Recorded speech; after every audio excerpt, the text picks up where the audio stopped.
K-pop idol group members do not only have exceptional singing and dancing skills, but they have the looks too. I'm a huge fan. I really like Korean underground music. These days, talented K-indie bands are recognized overseas as well. Oh, and Korea also has a lot of music festivals. You can meet musicians of all genres at these events. Exhibitions happen in Korea all year round. I also enjoy going to the theatre. There's no shortage of musicals, plays, and performances to choose from. So keep an eye on the theatre scene. Then there is K-design, blending traditional and modern elements. K-fashion, leading trends. K-beauty, which takes beauty to the next level. K-content, receiving praise the world over. Watch it, experience it, and enjoy it.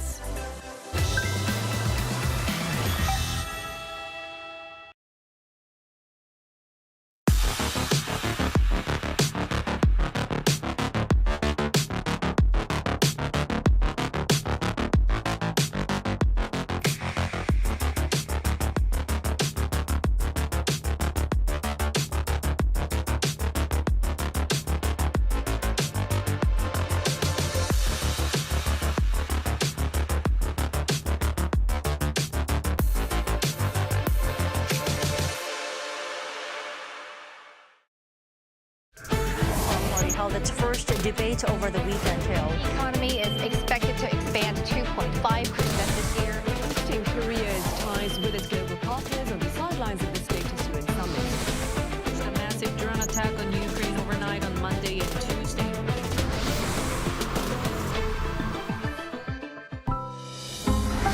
아리랑 도시는 세계와 연결되어 문화를 창조했고 새로운 것을 받아들였다. 함께여서 우리는 더 자유롭고 더 멀리 갈 수 있어. 닫힌 문이 아니라 열린 질문으로. 나에게 에이펙은 자유, 융합, 국제성, 다양성, 포용, 개발. 신라의 정신이 에이펙 2025로 이어집니다.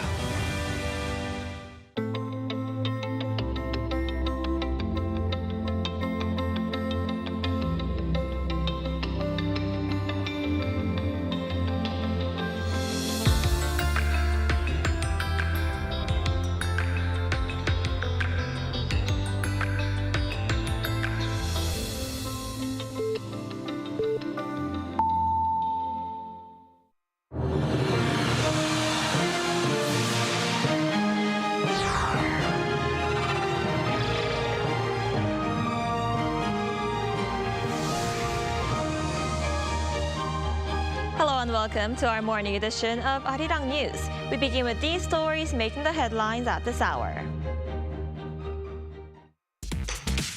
Ahead of the August 1st trade deadline, South Korea's top trade officials held talks with U.S. Commerce Secretary Howard Lutnick in Washington, who failed to make a trade deal. Much of South Korea is under a scorching heat dome, pushing temperatures far above normal. The daytime temperature in Seoul is expected to go up to 37 degrees today and 38 tomorrow. French President Emmanuel Macron says France will recognize Palestine as a state at the UN General Assembly in September. With time running out, high-level trade talks between Seoul and Washington have stalled, raising concerns over looming U.S. tariffs. Our Muneran starts us off. With just a week remaining before the U.S. imposes reciprocal tariffs, South Korean and U.S. trade officials met in Washington, D.C., but failed to reach a deal. On Thursday local time, Industry Minister Kim Jong-un and Chief Trade Negotiator Yeo Han-gu held an hour-long meeting with U.S. Commerce Secretary Howard Lutnick.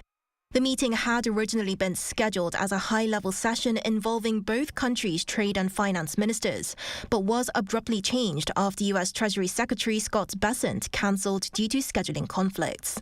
South Korea's trade ministry said that Seoul proposed deepening cooperation in manufacturing in sectors such as shipbuilding, semiconductors, and batteries, and urged that tariffs, especially on automobiles, be reduced. Although the meeting ended without a solid deal, the ministry revealed that the two sides agreed to hold follow-up talks as soon as possible. Meanwhile, South Korea's National Security Advisor Wi Sung-rak returned to Seoul on Thursday afternoon following a 4-day visit to the US. Wi said he met with several top officials and fully conveyed Seoul's position on the matter. I talked with key officials, including National Security Advisor Marco Rubio, Deputy National Security Advisor Andy Baker, Commerce Secretary Howard Lutnick, and U.S. Trade Representative Jamieson Greer to support upcoming working-level talks. The negotiation process is now underway. According to the presidential office, Rubio was unable to attend the in-person meeting due to an unexpected call from President Trump, but the two held a phone consultation instead, during which Rubio apologized for the last-minute cancellation. In the lead-up to the meeting, the U.S. turned up the pressure on Seoul by highlighting its trade deal with Japan that rolled back its tariffs from 25% to 15%.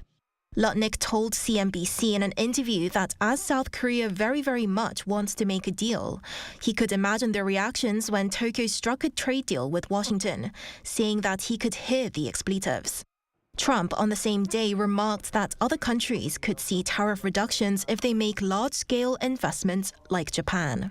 With automobiles being a major export to the U.S. for both South Korea and Japan, there are concerns that Korean car makers could be placed at a disadvantage if Seoul fails to secure a similar reduction in tariffs. Looking ahead, Kim is set to meet with the chair of the White House National Energy Council, while Yeol will hold separate meetings with U.S. Trade Representative Jamieson Greer to further discuss tariffs and energy cooperation. 문혜련, Arirang News. With just a week left until the August 1st deadline, as we just heard, South Korea's trade officials held talks in Washington, seeking to reach an agreement with the Trump administration. For more on this, we're joined by Professor Park Min-jung, professor at the Department of Business Administration at Kumo National Institute of Technology. Professor Park, thanks for joining us this morning. Thank you for having me today. So South Korea's trade officials are in Washington to meet with U.S. Commerce Secretary Howard Lutnick in Washington there. What might have been discussed between the two sides, and what exactly is the U.S. asking from Korea, and what cards does South Korea hold in tariff negotiations?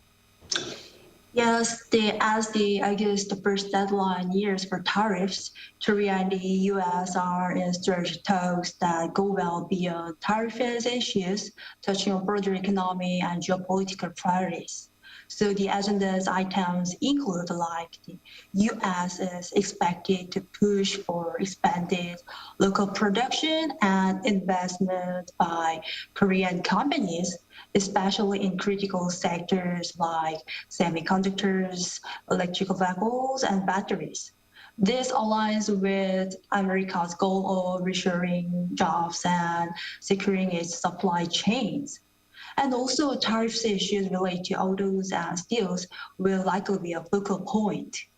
So the Trump administration previously threatened up to 25% tariffs, and although deferred, those threats may resurface. So Korea will aim for long-term tariff stability.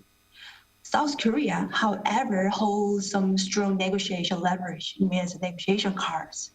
First, Korean conglomerates, Samsung, SK, or Hyundai and LG, have committed to over $100 billion as in U.S. investments, which Washington cannot easily dismiss. And also, second, Korea plays a critical role in global supply in semiconductor markets. So marketing is indispensable to U.S. tech strategy. So in short, this is not just a trade deal, but it's a multi-layered negotiation involving industrial policy, security alignment, and reconfiguration of supply chains these days. Right, and based on the trade agreement Japan reached with the Trump administration, what do you think a deal will look like for South Korea? The recent trade deal between the U.S. and Japan clearly set a very clear precedent by reducing auto tariffs from 25% to 15%. the U.S. secured $550 billion in Japanese investment and greater agriculture access, demonstrating the tangible economic returns are now standard in negotiations. So this formula will almost certainly apply to South Korea. So the U.S. isn't looking for vague commitments. It wants a very clearly signed agreements that bringing factories, jobs, and long-term supply chain security. Korean companies in semiconductors, batteries, and electrical vehicles will face direct pressure to expand their U.S. footprint. In exchange, Korea may secure tariff relief on core exports like autos and steel, but only if it delivers measurable strategic value. I see, and you mentioned the auto industry in Japan succeeded in lowering tariffs on their auto imports. Since Japan is one of South Korea's biggest competitors in the auto industry, there are concerns that if Seoul fails to lower its tariffs to a similar level, its competitiveness in the U.S. market could decline. What's your take on this? Japan's success in reducing auto tariffs from 25% to 50% is a major development, especially considering that Japan and South Korea directly compete in the U.S. auto market, particularly in electric vehicles and hybrids. If Korea fails to secure a similar tariff reduction, Korea's automakers may find themselves at a disadvantage compared to Japan. This pricing gap could quickly erode their market share in the U.S., which is highly sensitive to both cost and brand perception. To stay competitive, South Korea will need to go beyond simply asking for tariff relief. Washington is seeking concrete returns, expanded U.S. production, local job creation, and also secure supply chains. Korea's negotiation strategy must emphasize measurable contributions, not just alliance rhetoric. So finally, we can conclude that with Japan having already secured the favored terms, Korea must act swiftly and strategically to avoid losing ground in a market value where timing and positioning are everything. I see. And South Korea is also reportedly considering investing at least $100 billion in the United States, backed by major companies here such as Samsung, SK, Hyundai Motors, and LG. What are your thoughts on this? This South Korea's expanded investment by major conglomerates in the U.S. carries strategic significance beyond mere economic cooperation. First, it serves as a very critical tool to enhance political and diplomatic bargaining power. From the U.S. perspective, such investments contribute directly to key policy goals like job creation and supply chain restructuring and revitalization of domestic manufacturing. So by linking this investment with trade negotiations, Korea can secure more favorable outcomes. And also, it represents an adaptive strategy aligned with the global trend of de-risking from China and also reshoring. By establishing local operations, particularly in high-tech sectors like semiconductors and batteries, Korea's firms can reduce regulatory risks and accelerate localization in the long term. So to ease the financial burden of these larger-scale investments, coordinated government support through subsidies, tax breaks, and regulatory aid is essential. I see. I guess we'll have to see how the negotiations play out. All right, Professor Park, thank you so much for your insight today. We appreciate it. Thank you. Two American lawmakers have reintroduced a bill to provide work visas for highly skilled South Korean nationals. Republican lawmaker Young Kim and Democrat lawmaker Sidney Kamlager on Thursday introduced the Partner with Korea Act as part of an effort to encourage more collaboration between South Korean and U.S. businesses. The bill seeks to create an allotment of 15,000 E4 highly skilled work visas for South Korean nationals with specialized education or expertise.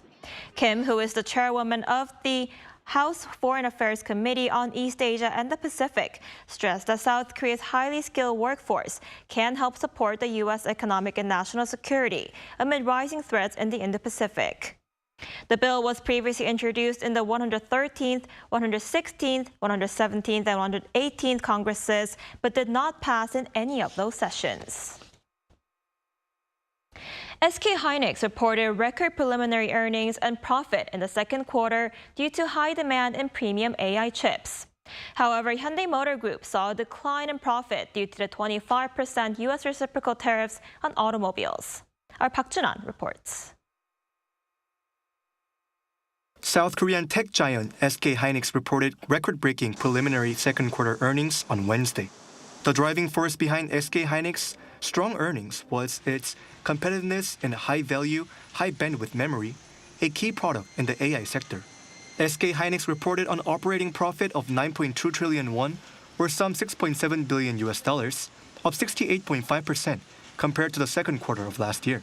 Its revenues hit a record 22.2 trillion won, or $16.2 billion, a 35.4% on-year surge. SK hynix dominance in premium HBM chips has propelled its earnings as it rides the AI wave by supplying tech giants like Nvidia, Broadcom, and Amazon.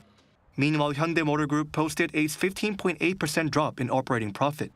The 3.6 trillion won operating profit, roughly $2.6 billion, is the steepest decline in 5 years. This comes despite record revenues of 48.2 trillion won, up 7.3%. The main reason for this disparity is the 25% U.S. tariff on automobiles imposed since April, which has hurt the company's profitability despite robust U.S. sales, as consumers bought cars early to avoid expected price increases. Hyundai's global sales grew by 0.8% to 1,065,000 units, fueled by a 36.4% increase in eco-friendly vehicle sales, particularly hybrid cars. However, the costs of tariffs and stronger incentives to stay competitive in the market have squeezed profits, causing the operating profit margin to fall to 7.5%. In the case of Hyundai and Kia, they haven't raised their U.S. selling prices despite the 25% tariff, essentially not factoring the tariff into their pricing. That puts pressure on their profits. And if the situation continues, it will remain a disadvantage for Hyundai. With just 8 days left until the August 1st reciprocal tariffs deadline, attention is on how any potential deal will impact Korea's main exports. Park Jun-an, Arirang News.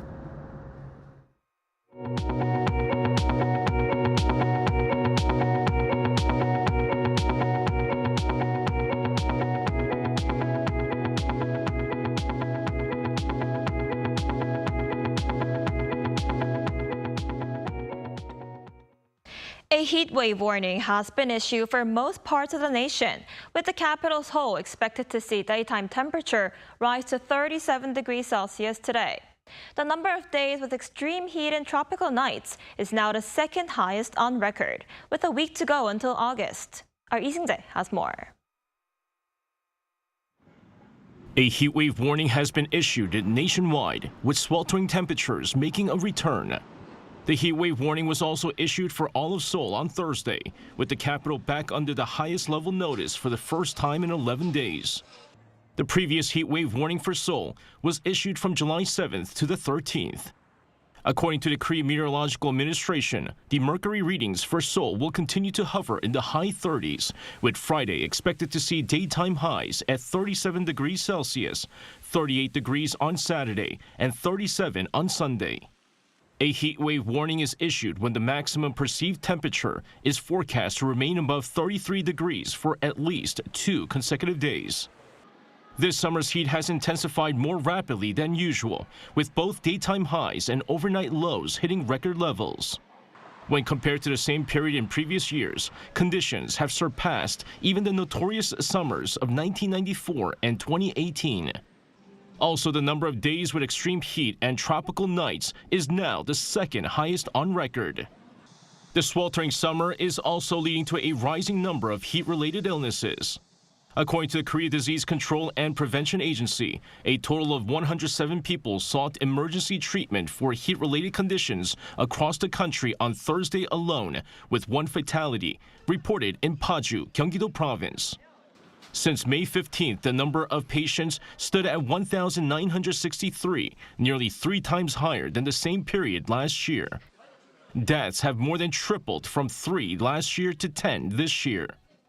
Heat-related illnesses are acute conditions caused by excessive heat exposure, typically accompanied by symptoms such as headache, dizziness, muscle cramps, and fatigue. Without timely treatment, these can lead to loss of consciousness and can be life-threatening. Lee Seung-jae, Arirang News. Over in Southeast Asia, Thailand's health minister has said that at least 12 people have been killed and 14 wounded in the country's conflict with Cambodia. Our Cha Eun-kyung reports. At least 12 Thais, mainly civilians, have been killed as Thai and Cambodian troops exchanged fire on Thursday morning in a disputed border area. The Royal Thai Army said that the deaths occurred in at least 3 different provinces along the Thai-Cambodia border. Thailand has accused Cambodia of firing heavy weapons, such as BM-21 rocket launchers and artillery, into a Thai village and a hospital.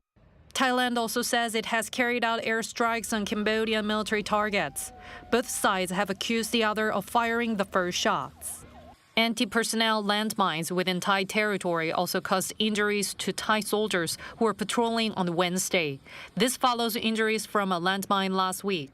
As a result, Thailand has closed its entire border with Cambodia after telling all its nationals there to leave, while Cambodia has downgraded its ties with Thailand to the lowest level. Now we have escalated the measures to level 4, which involves the complete closure of all border checkpoints along the Thai-Cambodian border. Thursday's fighting has ramped up a long-standing border dispute between Thailand and Cambodia. Recent border tensions in May led to the death of one Cambodian soldier. Cha Eun-kyung, Arirang News.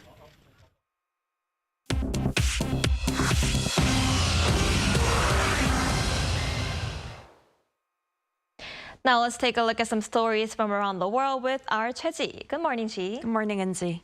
So, Ji, let's begin with France's move to recognize Palestine as a state. Sure. French President Emmanuel Macron has announced that it will recognize Palestine as a state.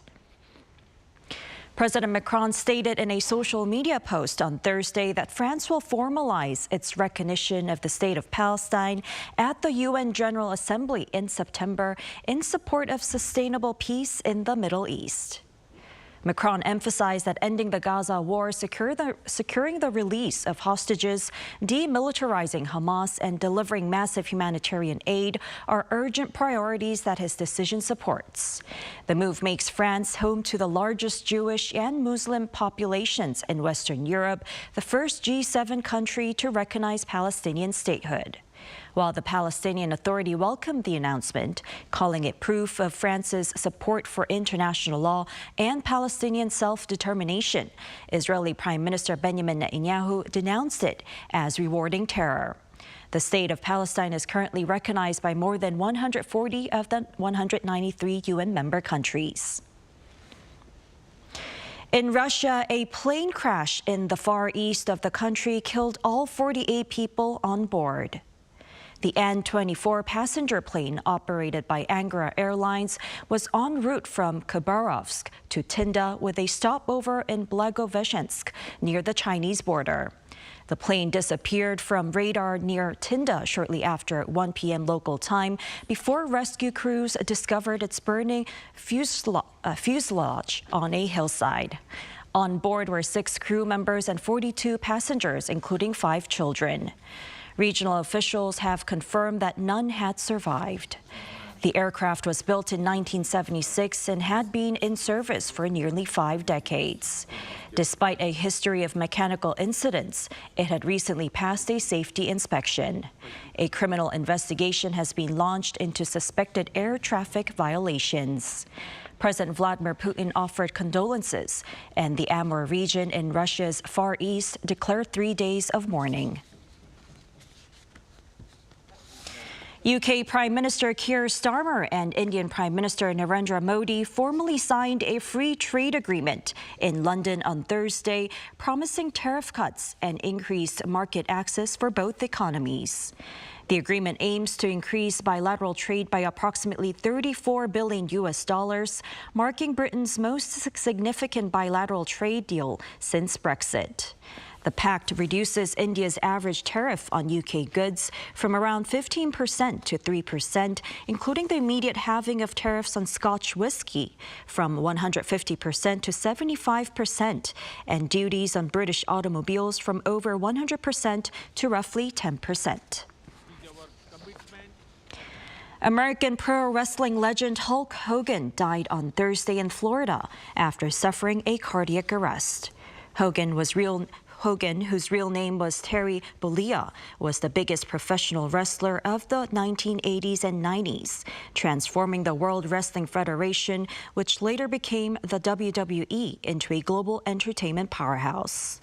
With his iconic Hulkamania persona, Hogan won the world champion title 12 times and popularized wrestling through crossovers into film, reality TV, and pop culture. Figures across wrestling, entertainment, and politics, including President Trump, paid tribute, while the WWE described him as one of pop culture's most recognizable figures.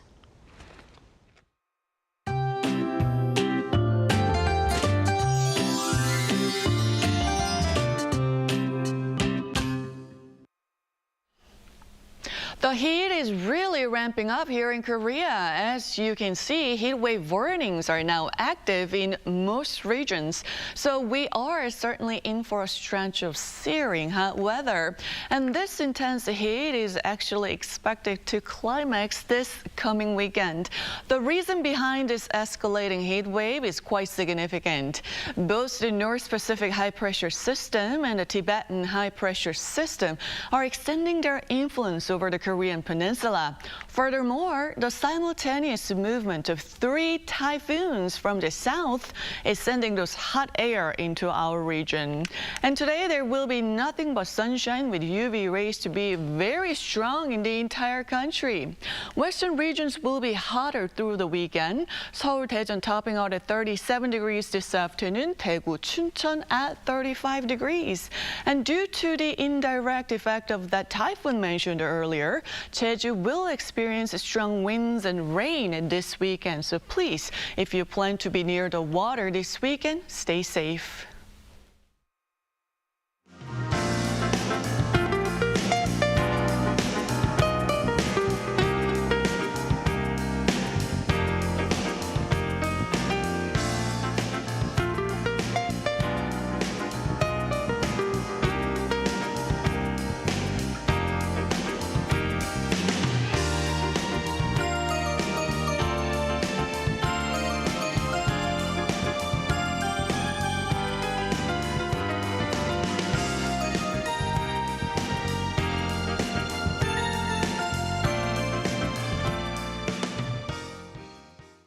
That's all we have for this morning. Arirang News will be back at 5 p.m. Korea time. Thanks for watching.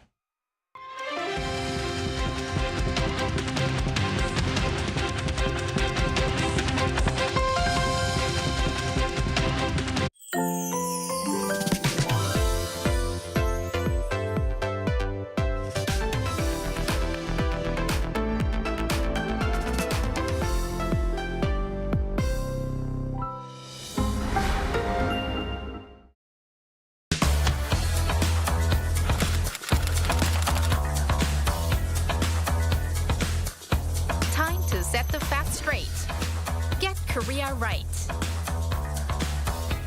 K-culture is sweeping the globe. K-pop, K-drama, K-movie, K-food, and even K-beauty. Korean cultural content is gaining more and more fans worldwide.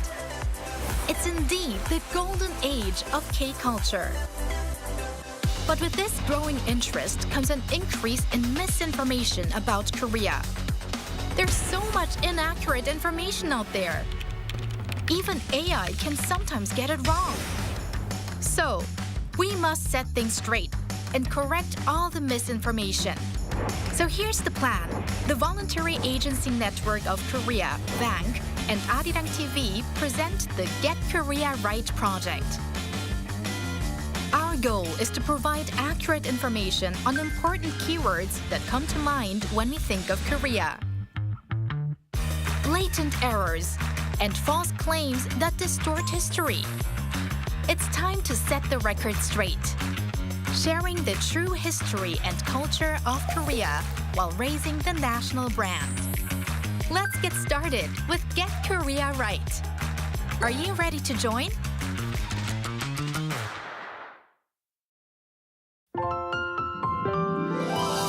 Your gateway to Korea, Simply K-pop. Hello, I'm your Simply K-pop MC Taewi of AB6. 안녕하세요. Hello, and I'm your special MC Alan of Gravity. Great seeing y'all.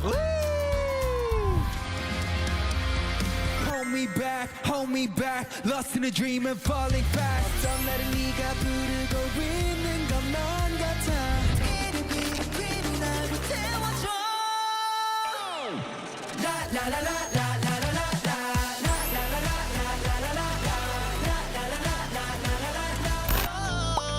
It's true.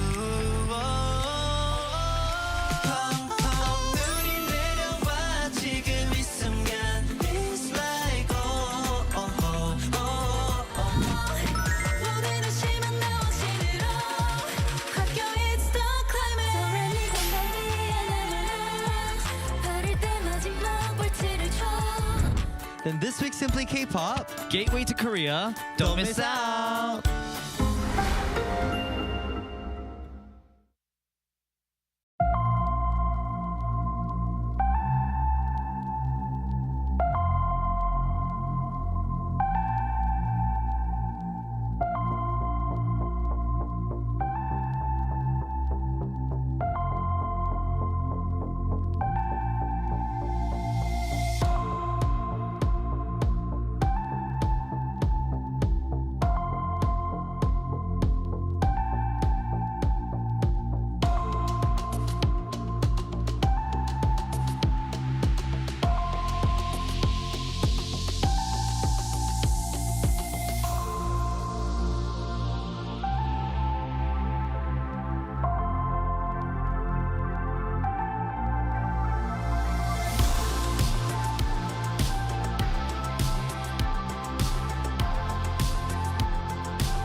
We're here to bring a new type of news show.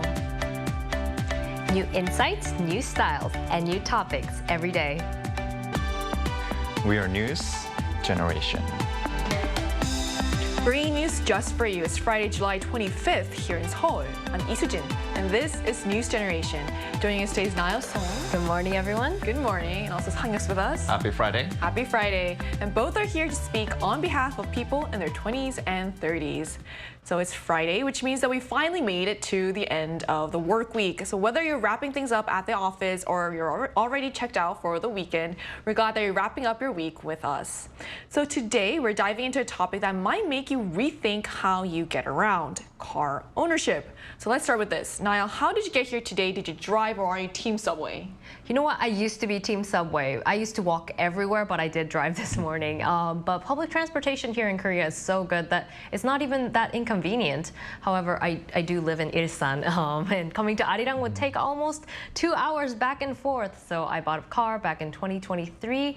And obviously, having a baby, it's now an essential part of my life, as well as for the convenience. And it takes me 35 minutes because I come very early in the morning. So compare that to 4 hours back and forth, I am golden. That's actually quite a difference. I guess for you, it's definitely worth it taking a car here. So what about you, Sang-Yuk? How did you get here? Yeah, so I always drove to Arirang, especially this morning. And like when it's hot these days, I really need to take a car. And thankfully, Arirang Studio has this nice underground parking lot. Is it nice? I'm not really sure, but still, I would say it's nice because, because in most places in Seoul, there are not that many vacant parking spaces. So whenever I move around Seoul, those places do not have parking lots, or the parking space is quite crowded. So unless it's like a big shopping mall. So in that case, I usually take public transportation like subway or bus. And also the parking fee is quite expensive. And that's one of the reasons I try to use public transportation instead of using my car. So I did joke about our parking lot at this company. It's because the parking spots are kind of small. But like you said, it's just a blessing. Better than nothing. Right, and it's free, guys. Right. It's great. It's a blessing to have that in the city. So that's actually, yeah, I'm actually very grateful for that. So now it seems like Korea's car market landscape is changing rapidly. So what kind of trends are we seeing here? Right. Why don't we take a look at the screen? According to a recent survey, the number of the new cars registered by people in their 20s, the first half of this year, was about 30,000, and this accounts for only 5.7% of the total. And so it's a small number, and the percentage of people in their 30s was slightly higher at 19.5% for this year. But this too is a number that has fallen more than 6% over the past 10 years. And on the other hand, the percentage of people in their 60s and 70s is at its highest, going strong. So this recent data that you just talked about, newly registered cars, shows some interesting patterns. So what do these figures suggest about car ownership trends, especially among the younger people? Yeah, so nowadays many MZers opt for buying a used car, or they even refuse to own a car at all. This trend of buying a used car is not a recent one, actually. So with the economic inflation and rising gas price, more youth are now turning to smart choices. And according to the recent survey, the preference of a used car among MZers was 86%, which clearly displays a gap to that of the baby boomer generation, standing at 28%. Wow, so Niall, why do you think millennials and Gen Zs are choosing not to buy new cars these days? You know, I think the young generation is a very practical generation, and the perception that the vehicles are no longer a necessity is spreading amongst the 20s and 30s generation. And recently, car sharing services have become very widespread, allowing people to rent and use shared vehicles anytime, anywhere. And for the MZ generation, who value experience over ownership, purchasing a vehicle has become unnecessary, to be frank. In addition, the price of new cars has continued to rise, creating a resistance to purchasing, and owning a vehicle requires a large amount of money as well as maintaining it. On the other hand, the elderly are purchasing more new cars as they are more active in economic and leisure activities than the past. And I feel like it's not just about the price as well. So I actually have a new car, so I'm kind of in the minority. But it also took me like almost close to 6 months for me to actually get my car. It takes a long time to get a new car. It does, right. So Sang-Yuk, are there other contributing factors we should consider, like lifestyle changes or financial burdens? And what are some advantages you see in buying a used car instead of a new one? Yeah, so as I mentioned earlier, buying a used car has been going on for years because the millennials and Gen Z are actually those who pursue switch to cost efficiency. The used cars are cheaper, and the tax burden is also lower compared to expensive new cars. It also has an advantage during resales since there is less price depreciation. And best of all, people can buy a model that otherwise they couldn't have purchased if they bought it as a new one within their budget. So in the past, youth with less money opted for buying a small size car, but now they rather choose to buy a more expensive and fancier model, but instead choose a used one. And I got my car from my dad right after I earned my driver's license. It's a large size sedan and it's still sturdy and smooth, even though it's more than like 10 years old. And the best thing about used car is that you feel less pressure and you get less worried about potential car accidents. Even though the car gets a scratch, the mental damage is weaker. So 2 weeks ago when I was parking at my apartment, I made a small dent at my door. Oh, no. If my car was not a used car, but rather if it was like a new version of Porsche, then I would have cried. Ouch. But since it was a new car, it was a used car, so yeah, it was okay. So I don't have anything close to a Porsche. I drive a small SUV, but even now it takes me like 20 minutes. We talked earlier about the parking lot at Arirang, and the spots are so small, and so it takes me 20 minutes to park because I'm so scared of, like you said, making a dent. So there are definitely benefits to used cars as well. So car ownership like this is such a personal choice, and we wanted to hear how real people around the world are making that decision. So to get a broader sense of how people today are approaching car ownership, we asked, have you ever chosen a used car over a new one? And if so, what was the main reason? So let's take a look at what they had to say. So the majority of respondents, 72%, cited financial reasons as the main factor for their decision. Meanwhile, 15% said they saw no need for a new car, and 6% pointed to environmental concerns. The remaining 7% listed other reasons. So globally, what's a trend in terms of driving interest? Are people in other countries also stepping away from purchasing new cars, Niall? Yeah, you know, I thought this could be a local thing too, but a similar trend can be seen overseas, and the anti-driving culture is actually spreading even in the United States, where the land is huge, Europe and Japan amongst the younger generation, and people who do not drive amongst the younger generation is definitely increasing. For example, in the United States, it's been so common for teens to drive themselves around, and back in 1983, 80% of 18-year-olds had their own license. But by 2018, it actually dropped to 61%. And same for those in their 20s. In 1997, 90% of the people aged 20 to 25 had a license, and by 2020, it decreased to 80%. And according to The Economist, the percentage of teens being able to drive around in the United Kingdom also dropped 20% in the past 20 years. So it's not just here, it's all over the world. So 80% to 61% seems like quite a significant drop, considering it's also the U.S. Because I feel like in the U.S., like for teenagers to get cars, it's kind of the rite of passage. Rite of passage, and it's kind of becoming an adult. It's a symbolism, and also it's a huge landmass, and you need a car to drive around. I feel like these numbers are actually quite surprising. It kind of goes against the stereotype as well. So Sanya, what's driving, no pun intended here, this declining interest in actual driving?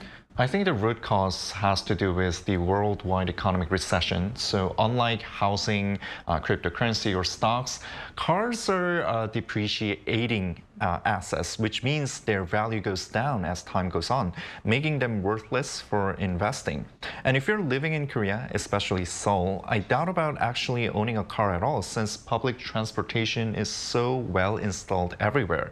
And rising interest in environment protection also discourages the youth from buying a car. Instead, many MZers nowadays are more interested in e-vehicles instead of combustion engines. So like we've also kind of mentioned before, you mentioned before, how like in Seoul, like public transportation is something easier to get to places. You can literally go anywhere. Exactly, so that makes sense. So to learn more about how everyday people are thinking about car ownership, especially the younger generation, we reached out to a young person from the United States to hear what it's really like for them. So that conversation is coming up right after the break, so don't go anywhere.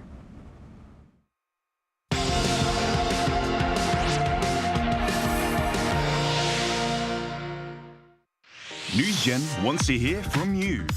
Go to YouTube and search our channel Arirang News. Click Community And leave a comment down below. Make a new type of news with us. We're joined today by Francois, who's originally from the United States, but has been living in Korea for a very long time. And during that time, he's become quite familiar with the public transportation system here. So hi, Francois. Welcome back to the show, and thanks for connecting with us today. Good morning. Thanks for having me back. So do you or people around you tend to avoid buying new cars? And what's it like in your circle? I don't own a car. I don't ever plan on buying a car. And I think only a handful of my friends here actually have cars. Wow. And instead of a car, if you're living in Korea, what kind of transportation do you use most often instead of a car? I'm taking the bus, I'm taking the metro, I'm riding a bike, but more importantly, I'm walking. Korea, especially Seoul, is a very walking-friendly city, so I'm always like on my feet going somewhere. It's great for your health too. Exactly.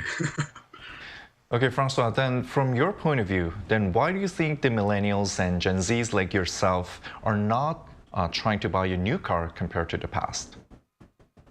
Oh, I think it's all to do with money. Normally when we think about buying a car, we see, oh, it's very pretty, it's nice, it's shiny. But now we're starting to think that buying a car actually comes with other financial obligations. You have to pay for gas, you have to pay for insurance, there's maintenance, there's, other kinds of issues that can arise. So in lieu of investing a lot of money into problems, we run away from that and stick with more good means of transportation like walking or public transportation. So you say you tend to walk. So we talked a lot about how, like in Korea, public transportation is so easy to get. It's so easy to get to places here in Korea. So where's the furthest that you have walked to places? I walked from Yeongnam-po Station all the way to, I think, Jongno Station. Wow. Yeah, I just wanted to test it out one day. I was like, how far can I actually walk before I get tired and I need to jump on public transportation? I survived because I'm here with you today. So it's definitely doable. So do you remember how long that took you? Some hours. Wow. I took a break, took a couple of breaks, took some photos and massaged my feet. And just to make sure that I'm still alive. So not only Korea is great for public transportation, but it's great for walks. There's good roads and good bridges to cross over so easily, right? It is. It's very easy to get 10,000 steps a day here. Yes. And it's also quite safe, so you can also do that during the nighttime too. Yes, I think I've walked from Norinyanjin Station to Shindorim Station around midnight, and there is no problem. I saw children walking, and I'm still scratching my head, till this day because it's something that I can't see in the United States. Wow. Right, I think that's one of the things that people who are not from here mention is that one of their favorite things about Korea is that it's so safe. You can go to places at night. Apparently, you can also walk everywhere at night too. So that's also something. Correct. Okay, so thank you so much for joining us today. Thank you again for having me. Thank you. So we just heard from a young person from the U.S. who shared his take on car ownership, why he and his peers aren't buying new cars, and what kinds of transportations they rely on instead. So it's interesting to see how these trends aren't just local. The shift in values and priorities seems to be happening around all over the world. So to wrap up our discussion today, now as we move into an era where owning a car might not be the norm anymore, what kinds of systems or alternatives do you think that need to be in place in order to kind of support this shift? Right. When we say that it's not a norm anymore, there definitely is a gap between the cities and smaller towns, countryside. I'm sure even for the United States, it's different depending on the state and where you're at. We are also looking at very environmentally friendly options. We've mentioned before the e-vehicles and walking and bikes. But you know what? That's a discussion for another time, the environmentally friendly options. But in the end, all in all, it's not just such a simple matter of buy a car, don't buy a car, but everyone needs to have access to public transportation and needs to be affordable. And what are your thoughts on this, Hang-yeop? And also, would you personally consider giving up your car? Okay, so first of all, since we are living in digital era, I think the physical distance itself is becoming meaningless, and cars will be less needed. And thanks to online platforms like Zoom, we can easily interact with others. So virtual spaces like the metaverse are also blurring the line between the reality and the virtual world. And this implies that physical distance will no longer be considered important in the future. And like Niall mentioned, we also have environment issues, so we will see less car ownership moving forward. And just to echo what Niall said, I think there is also one important human rights for the people, and that is the right to freely move around each locations. And I think for the right to mobility is well ensured here in South Korea, because just like the interview Francois mentioned, we have good roads and we also have good pedestrian walks or bicycle roads that people can take, and which is a good choice other than driving and using the car. And as for your second question, Susan, now, even though the trend is not buying a new car or giving up driving in the first place, nevertheless, for me, I still need to drive because of my job. So since I'm a freelancer and because I work for numerous companies and institutes, I often have to drive on the highway if the locations are located outside Seoul.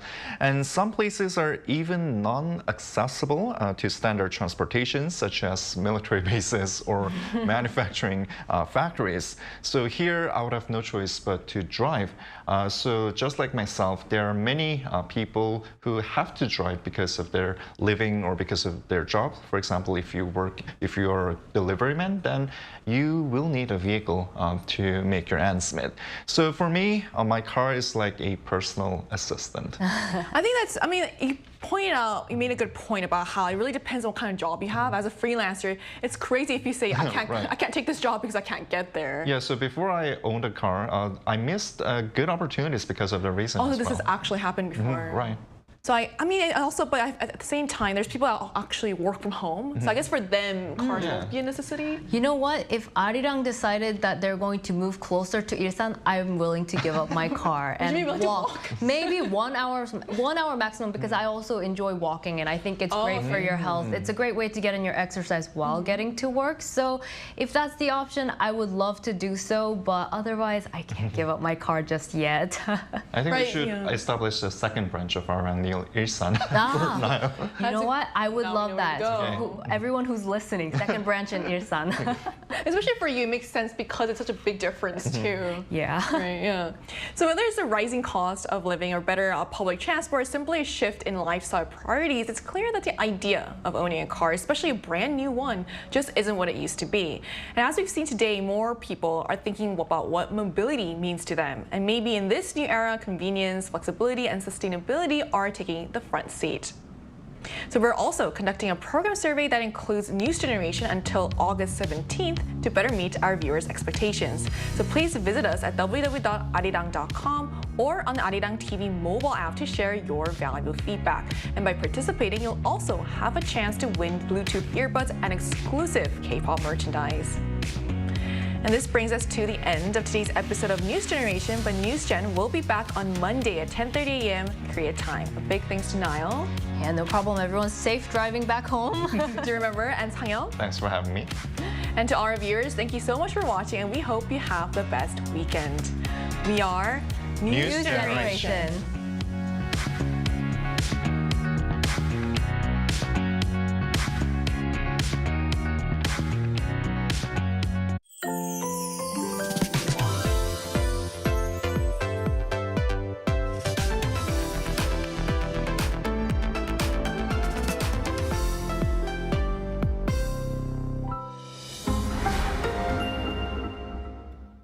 How to survive in Korea.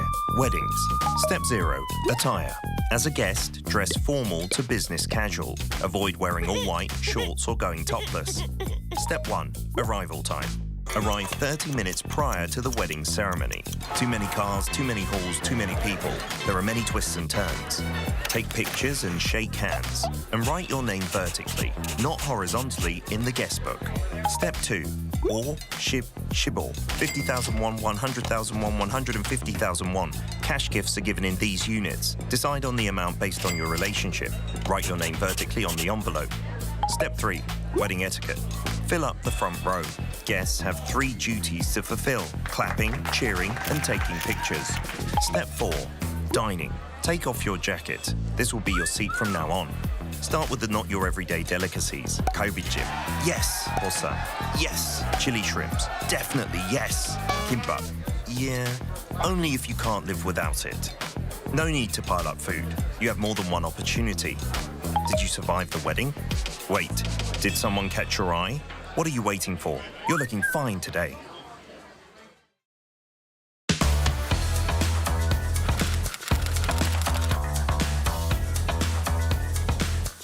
Time to set the facts straight. Get Korea right.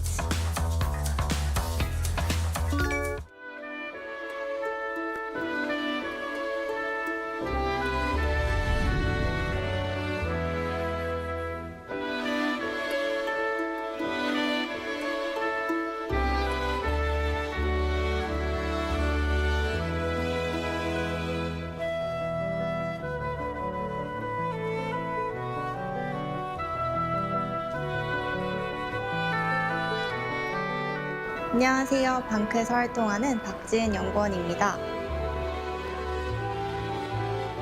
한글은 600년의 역사를 가진 우리나라 고유의 문자인데요.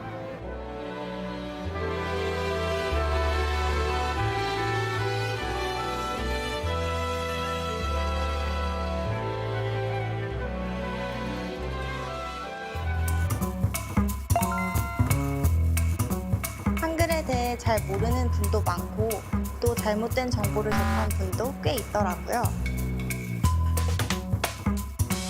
사이버 외교사절 딴 방크의 일원으로서 제가 한글에 대한 올바른 정보를 전달해 드릴게요.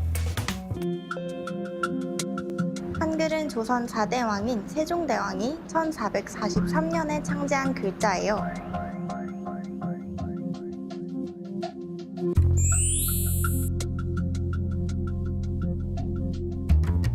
한글은 자음과 모음으로 구성되어 있는데요. 자음은 입술, 이, 목구멍과 같이 발음 기관의 모양이나 그 움직임을 본떠 만들었고요.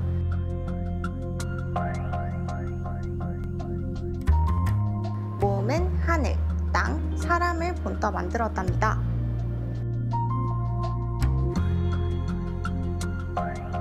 한글의 창제 원리와 사용법을 써놓은 훈민정음 해례본은 1962년 대한민국 국보로 지정되었고 1997년 유네스코 세계기록유산으로 등재되었습니다.